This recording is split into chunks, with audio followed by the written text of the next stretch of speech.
Alright, troops, hope yous have been keeping well. Sorry for the kind of the gap in videos and that, but I've had some issues going on with my right shoulder. Don't know what the hell it could be. I've been off my classes for 2 weeks, and nothing noticeable happened in there that would have pointed to this.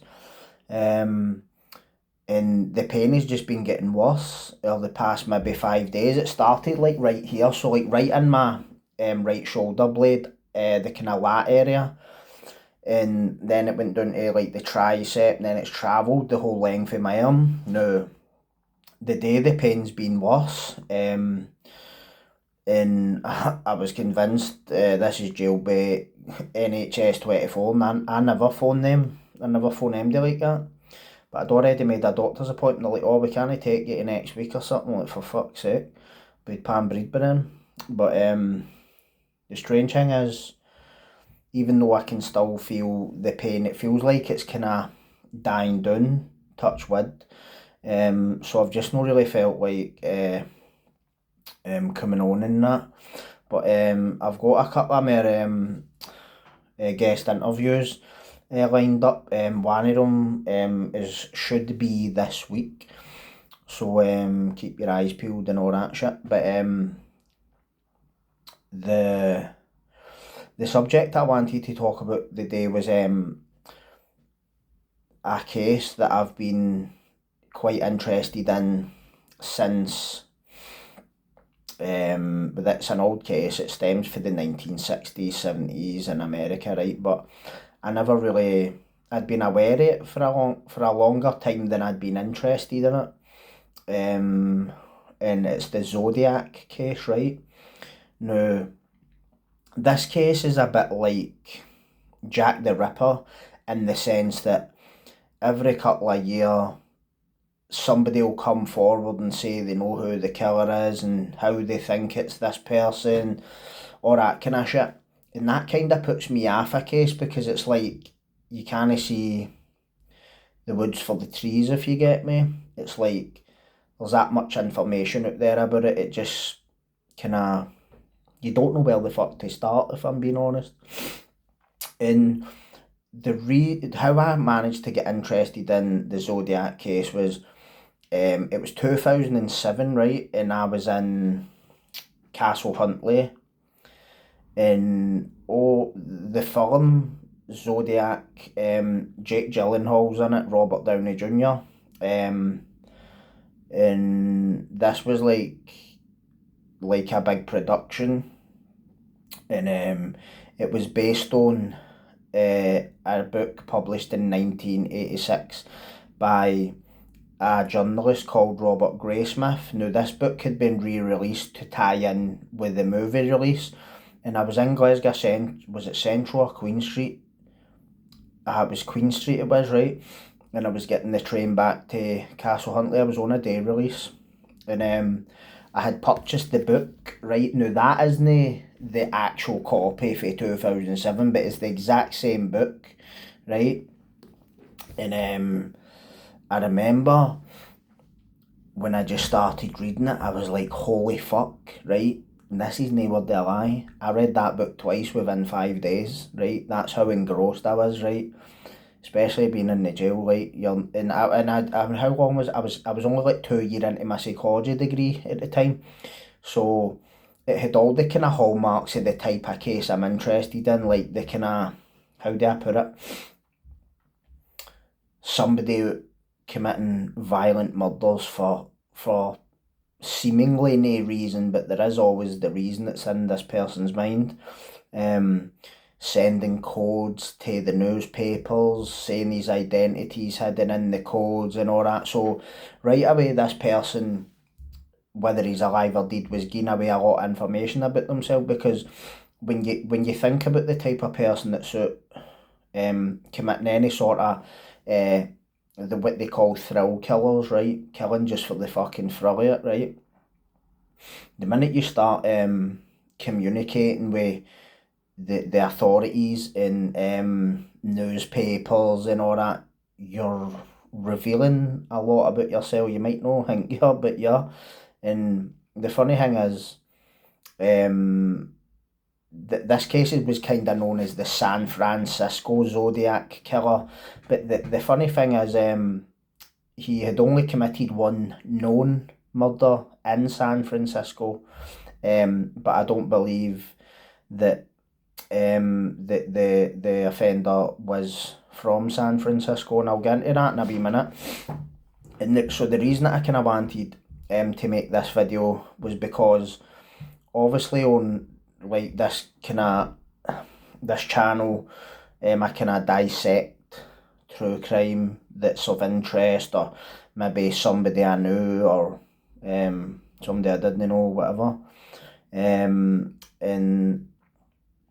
the when I seen the Netflix thing coming on, I noticed that the person who is basically being accused of being Zodiac is the person who I felt that the Zodiac was. And obviously I'll go into my reasons for that. But some of the information contained in this documentary I was unaware of. The thing is, right, so with that Zodiac book, there was a follow-up to that, and it's called Zodiac Unmasked. Right, you're going to laugh when I tell you this, right? See the amount of times I've actually read that book, like, talking probably more than 200 times, and that's me probably just being a low ballpark estimate. And you might be like, why the fuck would you read a book 200 times, right? And the reason for that is, when I become interested in something and I want to figure it out, I just read it so many times or watch it so many times that it's almost committed to memory. I don't need to, I can analyse it in my mind. I don't need to fucking really look at it anymore. And I would say that is probably one of the best true crime books that's ever passed through my hands. And in the first Zodiac book, there was three kind of suspects, one after the other, right? And when you read the first one, you're kind of like, it's got to be him, it's got to be him. Then you get to the second one, you go, it's definitely him. But then you get to the third one, who is the guy who's the subject of the Netflix documentary, and you're just like, I bet my nuts it's this guy. But the thing is with the first book is the subject was still alive. They weren't the authorities didn't want to publish his name because they felt that if anybody ever came forward with his name in an investigation, nobody could say, oh, he or she's read about him in the paper, so they're just coming forward with these mad outlandish stories.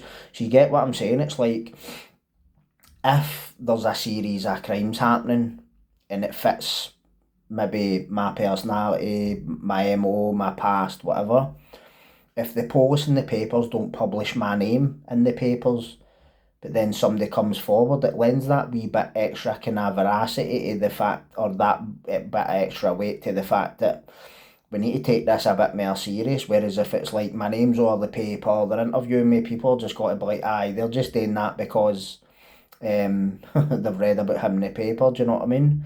But in the first book, they didn't name him, they gave him a fake name, and there was some details changed. But in the second book, which was published after this guy died, his name was Arthur Lee Allen, and he had died in 1991, but this book came out like maybe 10, 11 years later, and it totally dissected this guy's life. And the creepy thing is that there's been other documentaries that have come out, right, and it's like, is this guy the Zodiac? And my uncle was the Zodiac because he looked like the fucking the E-Fit, or he drove the same type of motor that was seen close to a Zodiac crime, whatever. But the thing is with this guy, right, Arthur Lee Allen, is he has been verified to be in the area everywhere that there's been an unsolved murder. an unsolved double murder or a violent attack. And the not even just that, right? The thing is with him is it's right. So the known Zodiac series, and what I mean by that is the first kind of couple of murders, double murders or attacks that were attributed to Zodiac occurred in a small city in the San Francisco Bay Area called Vallejo. And if anybody who's studied this case or even remotely acquainted with it, would definitely, I would say that whoever this offender is, he was either a resident there or had very, very close connections. One of the LA Zodiac victims worked in a diner at the bottom of the street where this Arthur Lee Allen lived. The guy, so this woman, her name was Darlene Ferrin, and her and another guy, it was a boy that she was with. They were parked in a car in a like a kind of, it was like a car park, but it's a big golf course now and that, right? I don't know what it was back then, but they had drove there on their 4th of July. It's like their kind of bonfire night. And some unidentified individual drove up behind them, just got out the motor, didn't say nothing, started shooting. The guy survived, right? But Darlene Ferrin didn't survive, and there had been a double murder in the same town maybe 7 or 8 months previous. So the Christmas prior to this, which was two high school students parked in, which was known locally as a lover's lane. Known locally, I stress that. So if this is an area where the locals know, right, that's where all the young team go to drink their dragon soups or whatever. So how the fuck would you know that if you didn't stay there? Do you know what I mean? And another thing, on the night of the July 4th murder, double murder, well, wasn't a double murder, the guy survived, the lassie didn't he? The perpetrator had phoned the police, the police for like down the street. There's just so many coincidences that point to that guy that, as one investigator said in the book, he said there's that many coincidences pointing to Arthur Lee Allen that it's not a coincidence anymore, and they actually compiled like a 30-page report, which is included in the appendices at the end. It's like, say for talking sake, it's like 30 points. What's the name of it? Wait, I'll tell you the name of it. Circumstances which indicate Arthur Lee Allen is in fact the Zodiac killer. Now there's a couple of things that are in it that were referenced in the documentary, which I found quite interesting. So I had read that Arthur Lee Allen was in the Riverside area when this college co-ed was found brutally murdered, stabbed to death, throat slit, something like that, just totally annihilated, right? And somebody had communicated with the local newspaper post-offence, and this has been mentioned in these both of these books I've just showed you, right? But seeing the first book, I wasn't so sure that it was the Zodiac killer. I can't explain why. You're only as good as the information in front of you, if you ask me, right? But when I got to the second book, I wasn't 100% convinced, but the fact that Arthur Lee Allen had been verified to be in Riverside on the date of this murder, I thought, what's the fucking odds that everywhere this guy goes, there's an unsolved murder, and it's nothing to do with him. There's only one common denominator in all these unsolved murders, and it's this fucking nutter, not him. And the one thing, even though I knew he had been verified to be in that area at the time of this murder, I didn't know, which I found out for the Netflix series, that he had actually been abusing these kids and drugging them and taking them out on trolling, going out trolling for victims, and like drugging them with some form of medication. I'm assuming it would be Valium or whatever it was, right? And taking them, which when you think about it, is absolutely fucking sickening. Not even the fact that he's obviously been abusing these kids, but that he's been taking them as decoys to blend in so as he can go and murder people. That makes hair on the fucking back of your neck on it. And what I didn't know as well was, which I found very interesting, was that there was a double murder that's been a verified Zodiac murder, which happened in, I think it was 19 September 69, right?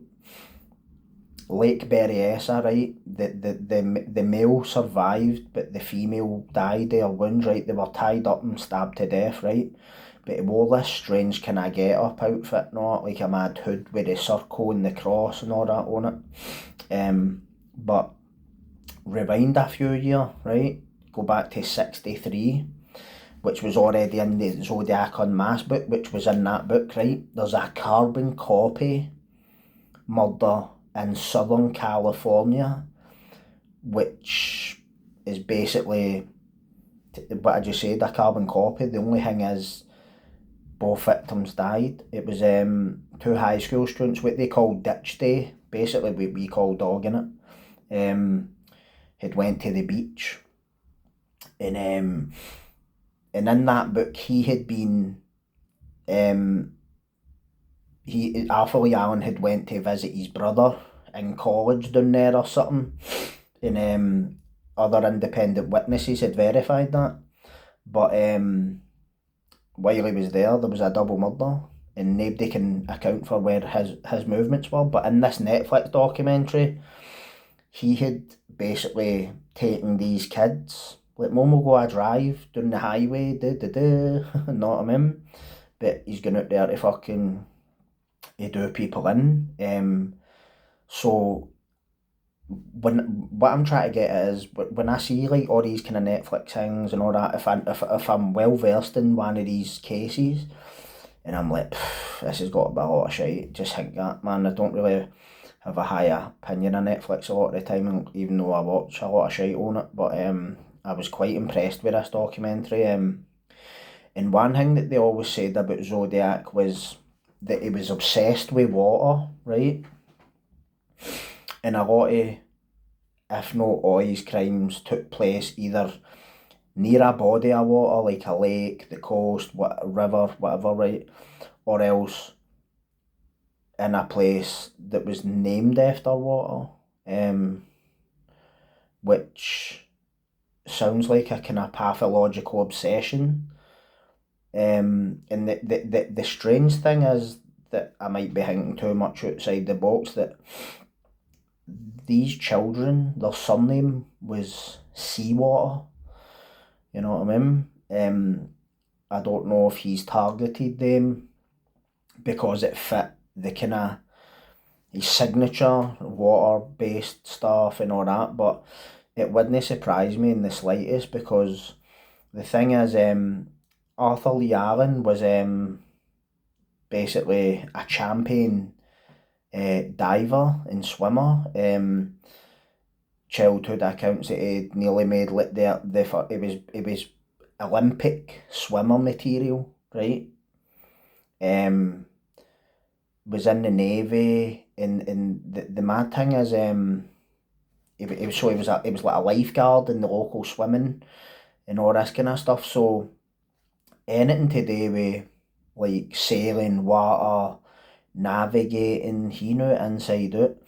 I believe he'd even try to join the submarines, but because he had developed health ailments by this time, he wasn't really fit for it. But apparently he was some size of guy, right? I mean, like by all accounts, he's like a fucking mountain of a guy, right?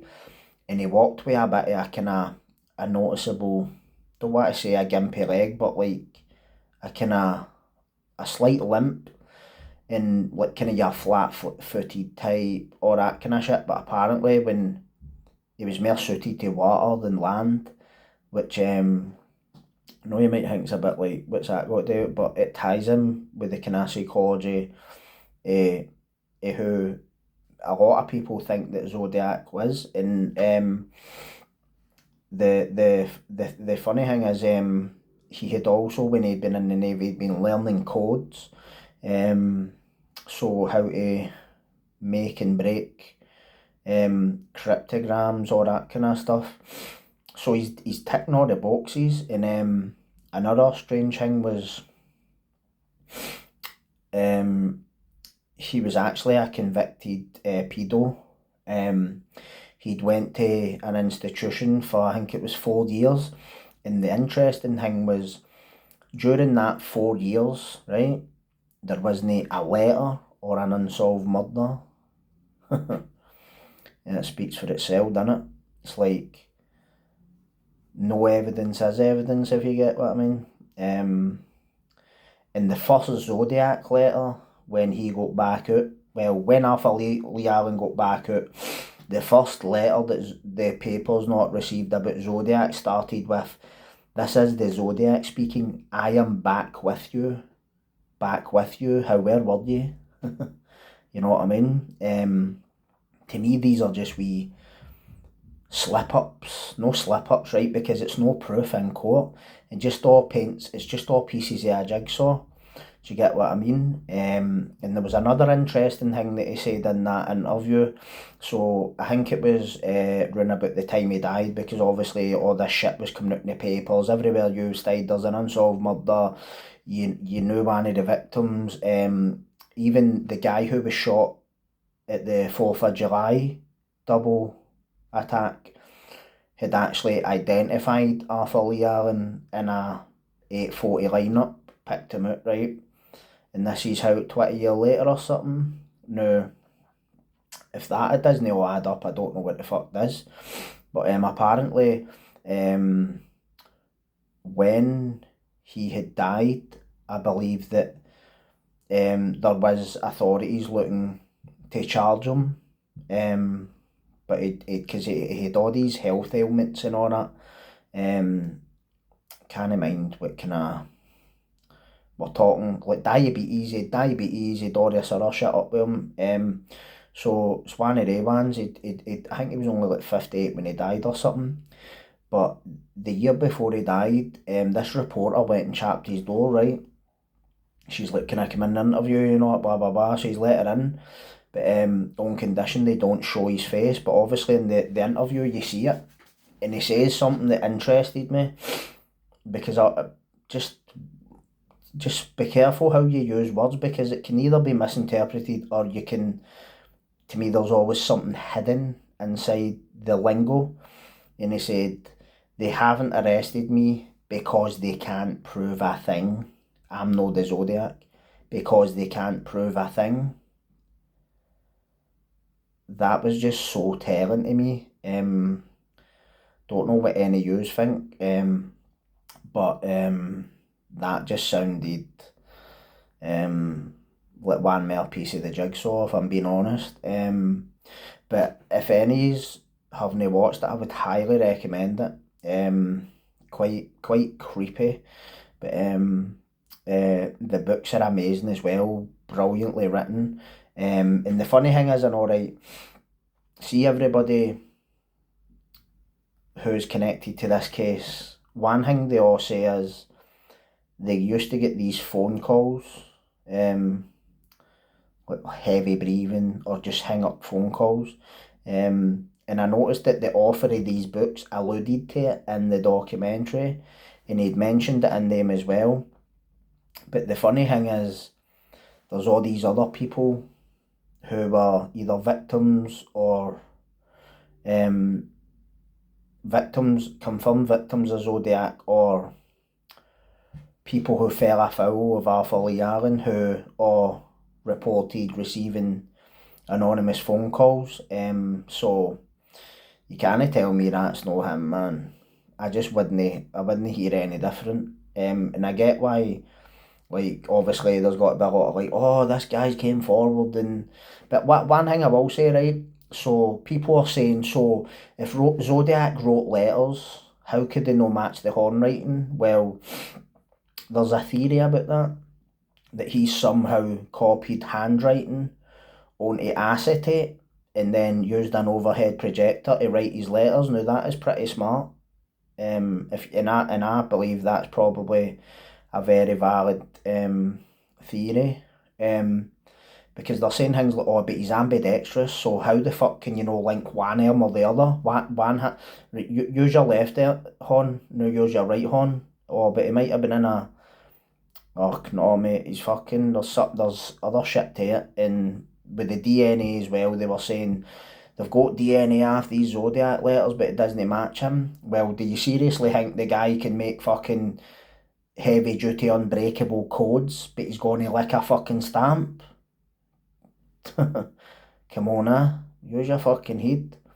But they're just probably looking at it as it's still reasonable doubt, so fuck it, innit? But aye, so if any's haven't watched it, I'd go and watch it, man. It is pretty eerie, but very entertaining. And I'm glad to see something come out about him, because for too long I felt every other documentary was about just people that there's just a couple of wee circumstantial things, like, oh, he was in the Navy and he looked like the composite and he used to do crosswords. Like, fuck off, mate, But I hope you liked that anyway. So as I say, I'm going to try and do a wee guest interview this week, and got something else lined up. So hopefully it's got to pan out. If it does, man, it'll be very interesting. So I'm going to say, but you all take care, and as I say, sorry for the gap. And I'll see you all next time I'm on. Good night, catches.